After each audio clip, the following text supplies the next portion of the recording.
Hello students, welcome to Android Mind YouTube channel. I am Preksha Jain और इस video में मैं आपके लिए लेकर आई हूँ क्लास 6 हिस्ट्री एनसीईआरटी का chapter number 7 Ashoka the emperor who gave up war. So इस चैप्टर में हमें अशोका जो एक बहुत अच्छे किंग थे, रूलर थे, उनके बारे में, उनकी हिस्ट्री के बारे में जानने को मिलेगा। एंड हिस्ट्री क्या है, हमें पास्ट की इन्फॉर्मेशन जो है वो प्रोवाइड करती है। तो अशोका जो किंग थे वो पास्ट में ही थे, उनके बारे में हमें इन्फॉर्मेशन इस चैप्टर में जानने को मिलेगी। सो जैसे हमने इसके पहले के चैप्टर्स को line by line detail explanation के साथ रीड किया है, सो वैसे ही सेम पैटर्न में हम ये चैप्टर कंप्लीट करने वाले हैं। सो स्टार्ट कर लेते हैं अब हम चैप्टर 7 को, जो कि है Ashoka the emperor who gave up war. तो अशोका क्या है, ग्रेट रूलर है एंड हिस्ट्री में बहुत इंपॉर्टेंट नेम भी है उसका। तो ऑन हिज इंस्ट्रक्शन, उनके इंस्ट्रक्शन पे क्या हुआ, जो इंस्क्रिप्शंस थी ना वो पिलर्स पे इंस्क्राइब हो गई थी as well as rock surfaces पे भी।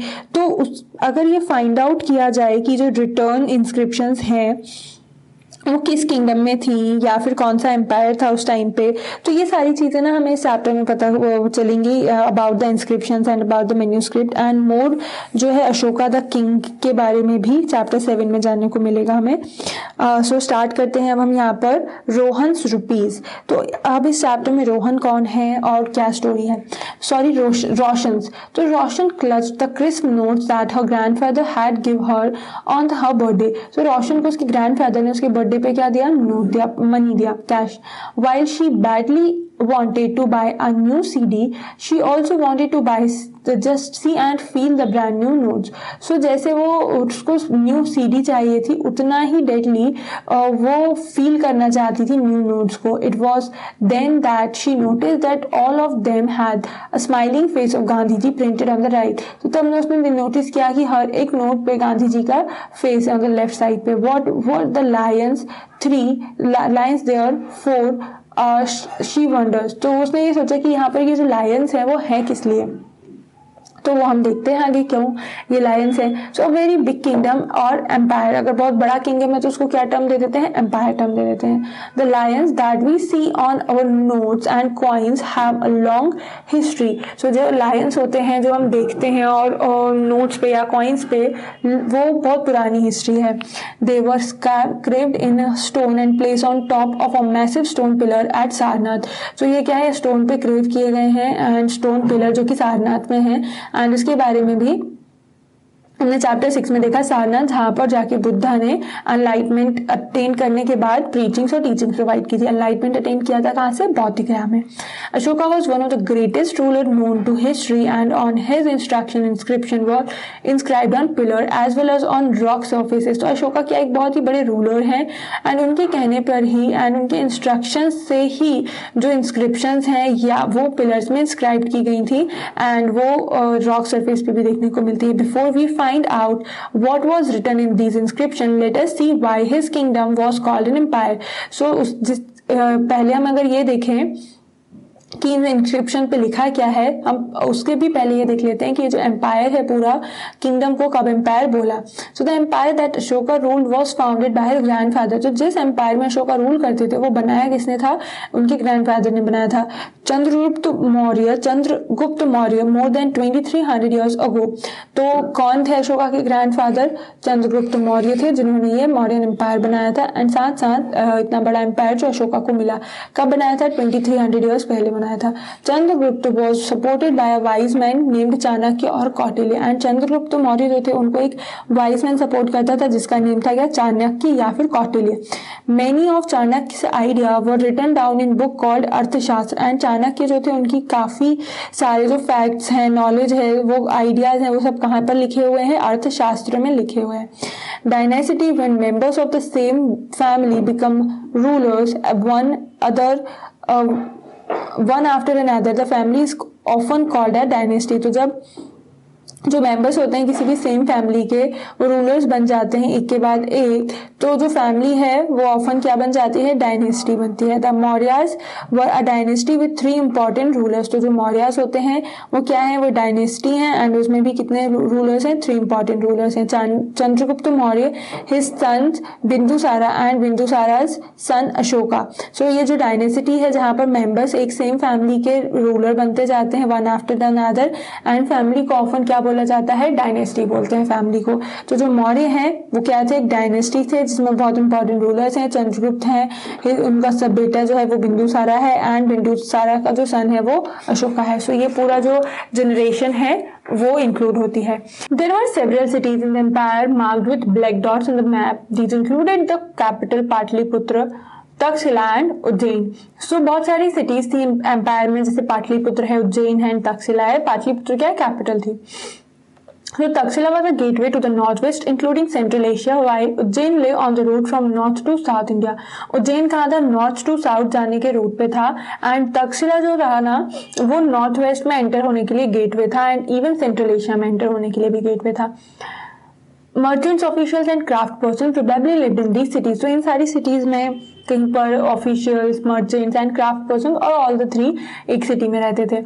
इन other areas there were villages of farmers and herders. बाकी सारे एरियाज में क्या थी? विलेजेस थी। किसी विलेज में फार्मर्स होते थे, किसी में हर्डर्स थे। In some areas such as central India, there were forests, there were people gathered forest, produce and hunted animals for food. तो अदर एरियाज जो थे ना तो वहाँ पर विलेजेस थी, फार्मर्स की, हर्डर्स थे। एंड कुछ एरियाज में जैसे कि सेंट्रल इंडिया है वहाँ पर फॉरेस्ट भी थे, जहाँ पर लोग क्या कर रहे थे? फॉरेस्ट प्रोड्यूस को गैदर कर रहे थे और एनिमल को हंट भी कर रहे थे। People in different parts of the empire spoke different languages. Different part में जैसे अभी डिफरेंट डिफरेंट लैंग्वेजेस बोली जाती है, वैसा ही उस टाइम पे भी था। They probably ate different kinds of food and वो different kinds of cloth as well. So वो डिफरेंट काइंड ऑफ क्लोथ्स पहन रहे थे, एंड जो फूड हैबिट्स थी वो भी डिफरेंट थी। ठीक है, सो ये डिफरेंट डाइवर्सिटी जो अभी है, दैट मीन्स की वेरिएशंस और चेंजेस अलग अलग प्लेस पे रहने की वजह से वो अर्लियर टाइम पे भी थे। How are empires different from kingdom? अब एम्पायर और किंगडम में डिफरेंट क्या है, क्योंकि यहाँ पर एम्पायर वर्ड का इंट्रोडक्शन हुआ है। सो मतलब क्या होता है वो हमें क्लियर होना चाहिए। Emperors need more resources than kings because empire are larger than kingdom. Simply empire क्या है? kingdom से बड़ा है, इसीलिए empire में larger resources की requirement होती है। तो emperor जो होता है उसको ज्यादा sources चाहिए, क्योंकि उसके पास ज्यादा आदमी है, ज्यादा लोग वहां पर रहते हैं, तो उनकी requirements को fulfill करने के लिए। और फिर अगर emperor को protect अपने आप को करना है, या फिर अपने kingdom अपने एम्पायर को प्रोटेक्ट करना है, तो उसके लिए आर्मीज की भी बड़ी आर्मीज की रिक्वायरमेंट होती थी। और इसके साथ साथ मैनेज करने के लिए, टैक्सेस कलेक्ट करने के लिए बड़े और ज़्यादा नंबर ऑफ ऑफिशियल्स की भी रिक्वायरमेंट होती थी। तो ये डिफरेंस हो जाते हैं किंगडम एंड एम्पायर के बीच में। उसके बाद आता है ruling the empire. Ruling the empire में क्या है? As the empire was so large, different parts were ruled differently. तो एम्पायर भी क्या है? बहुत बड़ा है, इसीलिए जो डिफरेंट पार्ट हैं वो डिफरेंटली रूल करते हैं। The area around Pataliputra was under the direct control of the emperor. तो जो एरिया है ना पाटलिपुत्र के सराउंडिंग में, वो किसके डायरेक्ट कंट्रोल में है? एम्परर के डायरेक्ट कंट्रोल में है। This mean that officials were appointed to collect taxes from farmers, herders, craft persons and traders. तो इसका मतलब क्या हो जाता है कि जो ऑफिशियल्स है ना वो क्यों अपॉइंट होते हैं? टैक्सेस कलेक्ट करने के लिए फार्मर्स से, हर्डर्स जो होते हैं, क्राफ्ट पर्संस एंड ट्रेडर्स होते थे, ये सारे लोगों को अपॉइंट करके रखते थे emperors, who lived in villages and towns in the area. So जो उस एरिया की टाउन्स एंड विलेजेस थे वो वहां पर रहते थे। Officials also punish those who disobeyed the rulers order. And जो ऑफिशियल्स होते थे ना तो वो जो भी रूल फॉलो नहीं करता था उनको भी पनिशमेंट दिया जाती थी, एंड उनका कोई भी अगर कोई क्राइम करता था या डिसओबेंस में भी पनिशमेंट मिलती थी। Many of these officials were given salary. Then काफी सारे ऑफिशियल्स को क्या मिलती थी? सैलरी मिलती थी। Messengers went to and fro, and Emperor spies kept a watch on the officials. तो मैसेंजर जो थे ना वो टू एंड फ्रो मतलब आते थे और जाते थे, एंड इसी बीच में जो स्पाइस होते थे ना वो ऑफिशियल्स के ऊपर भी नजर रखते थे कि भाई ऑफिशियल्स कर क्या रहे हैं, प्रॉपर्ली काम कर रहे हैं या नहीं कर रहे। एंड ये स्पाइस जो थे वो भी एम्परर ही अपॉइंट करते थे। End of course the emperor supervise them all with the help of members of the royal family and the senior ministers. तो कुछ सीनियर मिनिस्टर्स होते थे एंड रॉयल फैमिली के जो मेंबर्स होते थे, इन सबके साथ मिलकर एम्परर हर एक चीज को सुपरवाइज करते थे। There were other areas of provinces each of which was ruled from provincial capital such as Taxila and Ujjain. So हर एक एरिया या फिर जो हम प्रोविंस बोले वो भी बहुत सारे थे, एंड इन सारे प्रोविंसेस एंड एरिया में एक प्रोविंशियल कैपिटल भी होती थी, जैसे तक्षशिला या उज्जैन है। Although there was some amount of control from Patliputra, and royal princes were often sent as governor, local customs and rulers were probably followed. सो जो बहुत सारा अमाउंट ऑफ कंट्रोल था पाटलिपुत्र से आया, पाटलिपुत्र में मतलब कंट्रोल था, एंड जो रॉयल प्रिंस थे वो कहाँ पर सेंड किए गए as governors, and local customs और रूल्स जो थे वो फॉलो फिर किए जाते थे। तो पाटलिपुत्र में तो फिर भी क्या था, कंट्रोल था। Besides, there were vast area between these centers. तो ये सेंटर्स जो थे ना, इनमें बहुत बड़े बड़े एरियाज थे।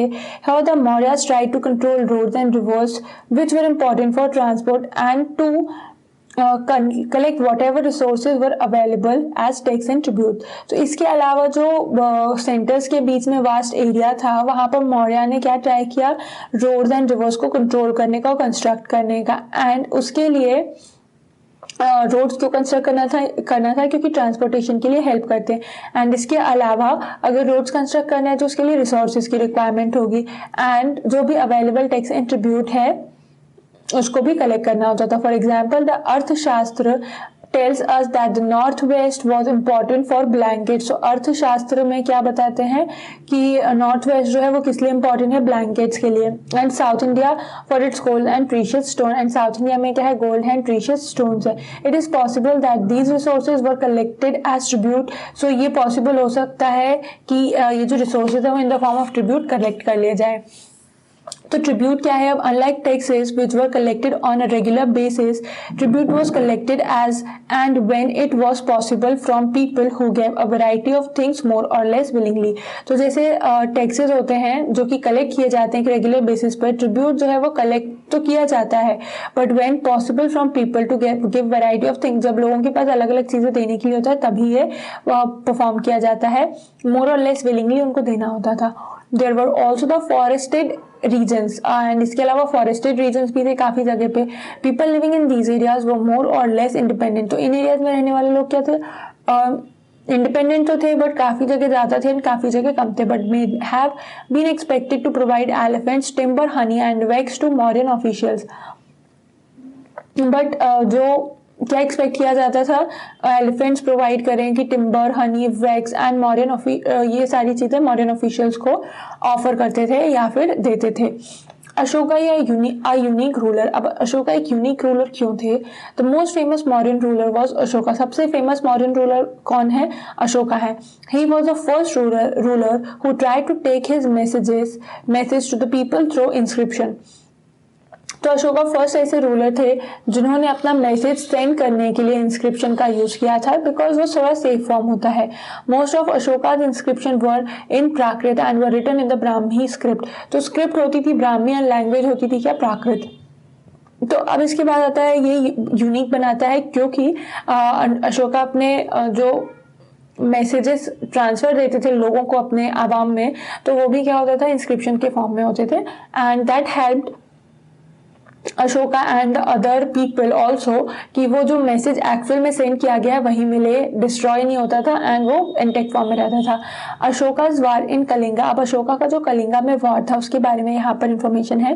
Kalinga is the ancient name of coastal Orissa. Kalinga जो है वो कोस्टल उड़ीसा का पुराना नेम है। Ashoka fought a war to conquer Kalinga. Ashoka ने क्या किया, फॉट किया वॉर कलिंगा के साथ, एंड उसमें क्या था, कलिंगा को कंक्वर करने के लिए वार किया था उन्होंने ये। However, he was so horrified when he saw the violence and bloodshed that he decided not to fight any more war. तो जब अशोका ने ये देखा ना कि इतना ज्यादा वायलेंस हो रहा है, ब्लड बह रहा है, लोगों का ब्लड शेड हो रहा है, तो उन्होंने ये डिसाइड कर लिया कि अब वॉर में और ज्यादा पार्टिसिपेट करना ही नहीं है, फाइट ही नहीं करना है। He is the only king in the history of the world who gave up conquest after winning a war. So Ashoka एक ओनली ऐसे लीडर है जो उन्होंने अपना वॉर को ड्रॉप कर दिया था even after winning the war. तो वो वॉर जीत गए थे बट फिर भी उन्होंने क्या था, ये वायलेंस एंड ब्लड शेडिंग अच्छी नहीं लगी तो वॉर को वहीं पर उन्होंने छोड़ दिया था। देन आता है क्या, व्हाट वाज अशोकाज धम्म। तो अशोकाज का धम्मा जो था वो क्या है?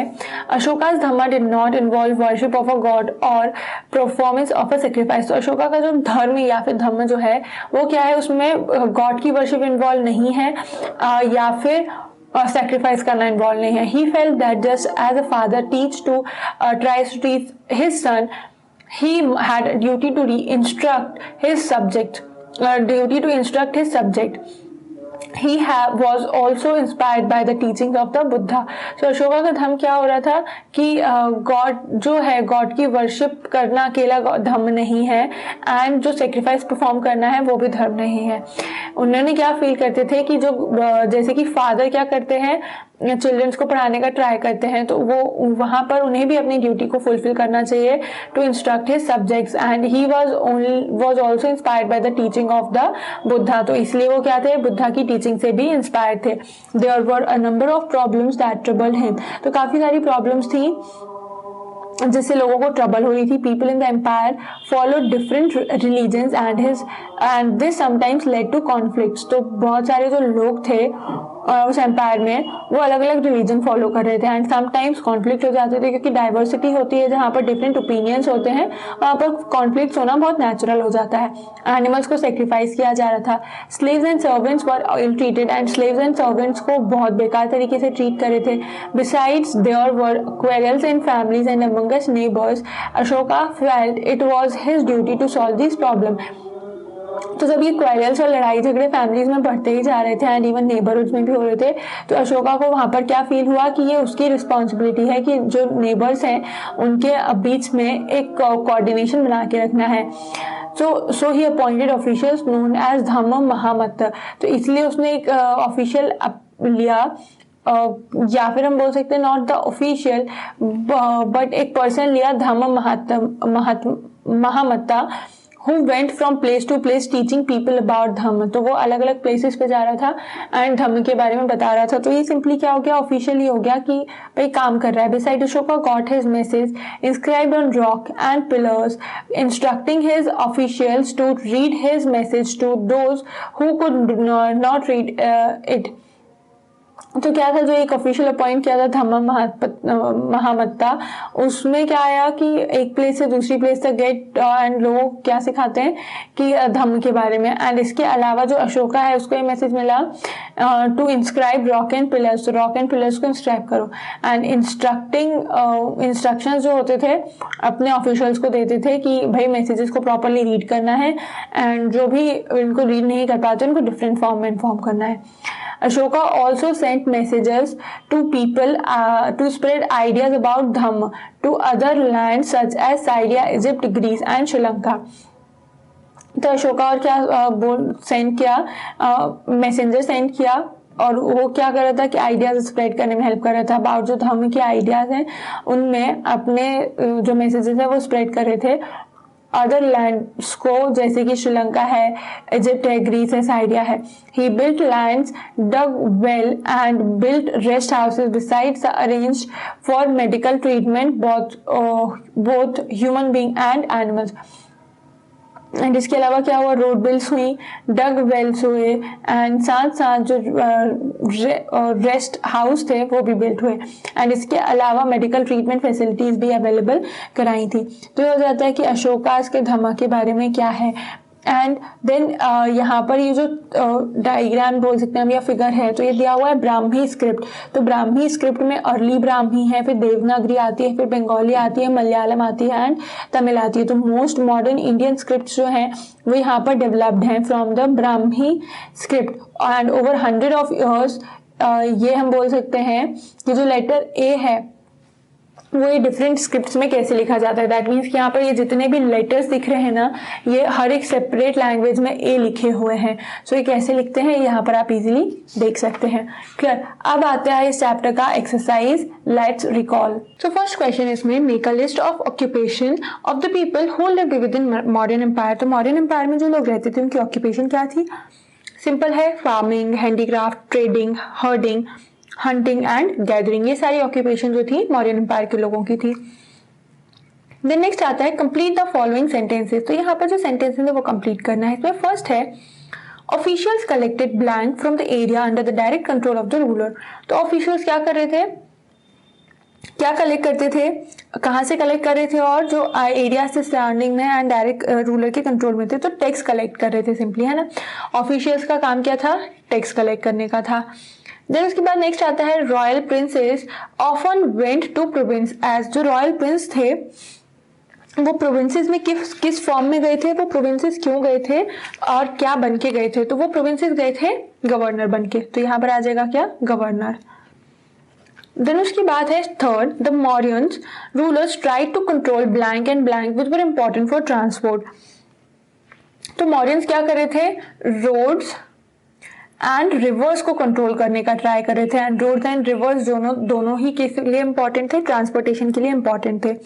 देन फोर्थ आता है people in forested region provided the Mauryan officials with, जो लोग फॉरेस्ट एरिया में रहते थे वो मौर्यंस को क्या प्रोवाइड कराते थे, सो दे प्रोवाइडेड एलिफेंट्स। हमने यहाँ पर अभी ही देखा है चैप्टर के एंड, ऑलमोस्ट एंड में, एलिफेंट्स, टिम्बर एंड हनी, तो ये तीनों चीजें प्रोवाइड कराते थे जो भी पर्सन फॉरेस्ट एरिया में रहते थे। देन यहाँ पे बताना है स्टेट ट्रू फॉल्स। फर्स्ट है Ujjain was the gateway to north west, so it is false. तो जो मौर्यन प्रोविंसेस हैं वहां पर तक्षशिला जो है वो है गेटवे नॉर्थ टू वेस्ट के लिए। उज्जैन कहाँ पर आता है, नॉर्थ एंड साउथ के पाथ में आता है, तो फॉल्स हो जाएगा ये।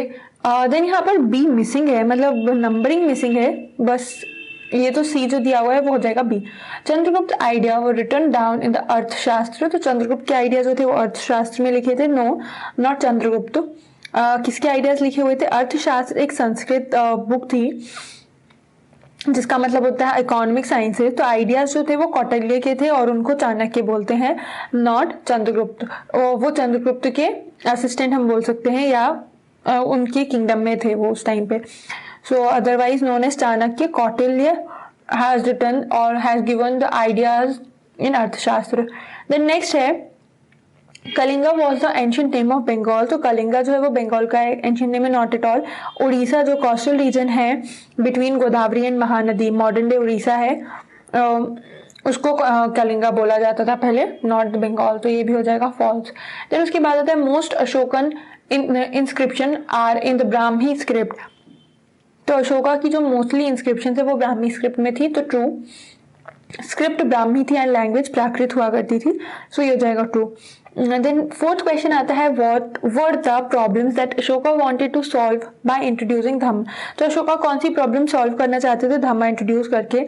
तो एक तो प्रॉब्लम थी इंटर रिलीजन कॉन्फ्लिक्ट्स की उनके सब्जेक्ट्स के बीच में, तो उसको दूर करना था उन्हें धम्मा इंट्रोड्यूस करके। देन उसके बाद एनिमल सेक्रीफाइस जो किया जाता था रिलीजियस रिचुअल्स के टाइम पे, उसको भी बंद करना था। एंड देन इल ट्रीटमेंट जो था सर्वेंट्स एंड स्लेव्स का, वो दूर करना था। कांस्टेंट डिस्प्यूट्स जो बने ही हुए थे नेबर्स के बीच में पिटी छोटे छोटे इश्यूज की वजह से, वो उनको दूर करने थे। धम्मा जो यहाँ पर बार बार आ रहा है, मैंने अभी चैप्टर के बीच में भी बोला था, इट इज धर्म।